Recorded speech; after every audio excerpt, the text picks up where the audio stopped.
नमस्कार मंडळी, अलकास किचनमध्ये तुमचं स्वागत आहे।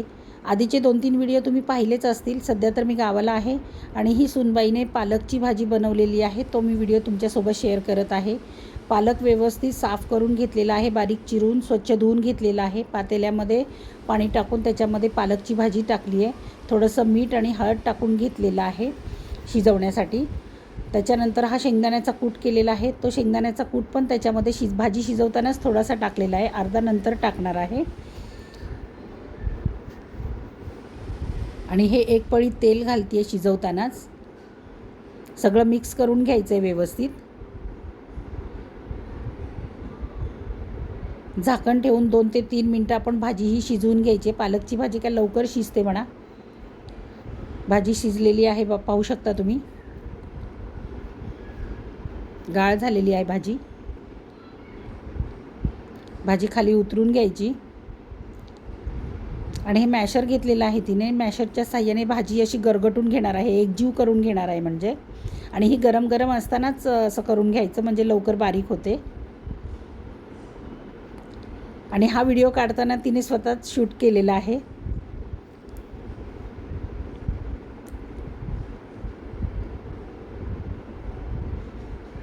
बघा, भाजी एकजीव झालेली आहे चांगली।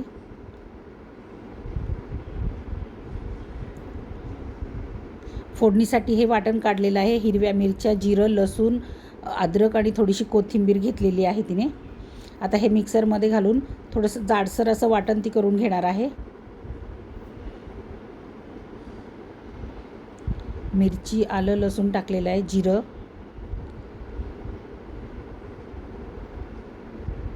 कोथिंबीर टाकायची।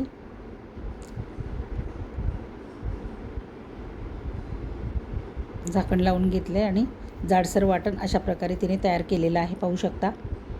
आता फोडणीसाठी कढई ठेवलेली आहे।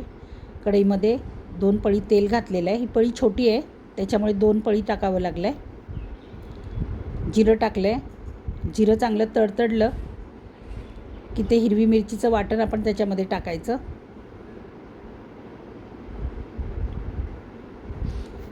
चांगलं परतून घ्यायचं ते वाटण।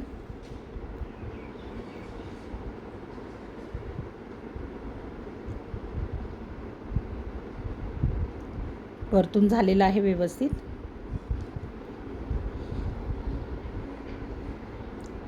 आधी मीठ टाकलेलं आहे, आता आपण चवीप्रमाणे थोडंसं मीठ टाकायचं आणि थोडी हळद टाकायची फोडणीतच।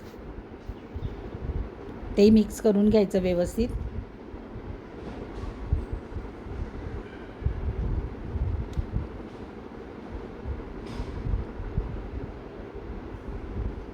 हे वाटण केलेलं त्या मिक्सरच्या भांड्यामध्ये थोडंसं पाणी टाकून ते आपण कढईमध्ये टाकायचं आहे, कारण भांड्याला थोडंसं लागलेलं असतं ना, मिरची वगैरे सगळं मसाला।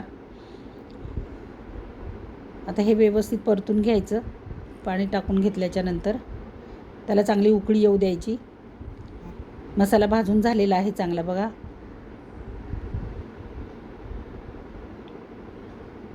आता ही भाजी आपण त्याच्यामध्ये ॲड करणार आहोत।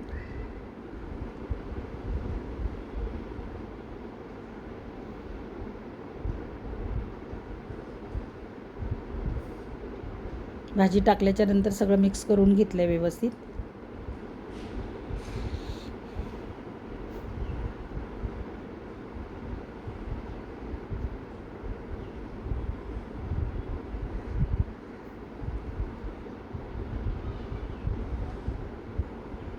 आता हा शिल्लक राहिलेला जो शेंगदाण्याचा कूट आहे तोही आपण त्याच्यामध्ये टाकून घ्यायचा आहे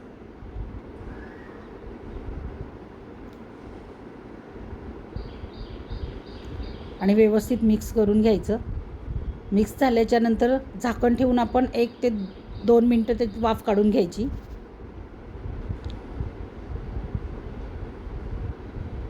छान भाजी झालेली आहे। व्हिडिओ आवडल्यास नक्की लाईक करा, शेअर करा आणि माझ्या चॅनलला सबस्क्राईब करा। धन्यवाद।